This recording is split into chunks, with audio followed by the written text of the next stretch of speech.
வணக்கம். இன்னைக்கு காலையில 5000 ரூபாய் உங்க அக்கௌண்ட்டுக்கு வந்திருக்கும். இல்ல வரல.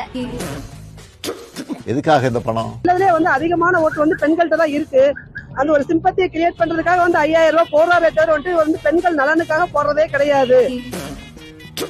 இந்த தொகையை வச்சு அன்றாட வீட்டு செலவுகள், மருத்துவ செலவுகள், கல்வி செலவுகள் என நிறைவு செய்ய இந்த திட்டம் வழிவகுத்துச்சு. நான் என்ன சொல்றேன்னா, அந்த 2000 தேவையில்ல, 1000 தேவையில்ல, 5000 தேவையில்ல. கடும் வெயில்ல உங்க மாதாந்திர செலவை எப்படி சமாளிப்பீங்க? விலைவாசிகளை குறைச்சா எல்லா ஜனங்களுக்குமே, ஆம்பளைங்களுக்கு பொம்பளைங்களுக்கு எல்லாமே பயனுள்ளதா இருக்கும்ல. உங்க குடும்பத்துல நோய்வாய்ப்பட்டவங்களுக்கு மாத்திரை வாங்கி கொடுக்க முடியுமா? இந்த மதுக்கடையை மூடுனா இன்னுமே நிறைய குடும்பம் வாழும். அது மாதிரி நல்லது செய்யலாம். உண்மையாலுமே இந்த 1000 ரூபாய் நமக்கு ரொம்ப பெரிய விஷயம் தான் கிடையாது. குழந்தைகள் தேர்வு எழுதுற காலத்துல அவங்களுக்கு உணவு கொடுப்பதிலிருந்து தேவையான கல்வி செலவுகளை செய்ய முடியுமா?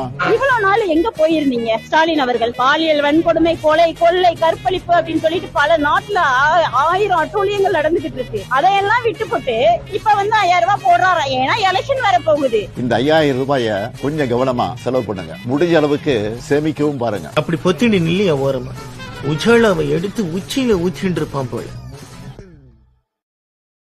Download ShareChat.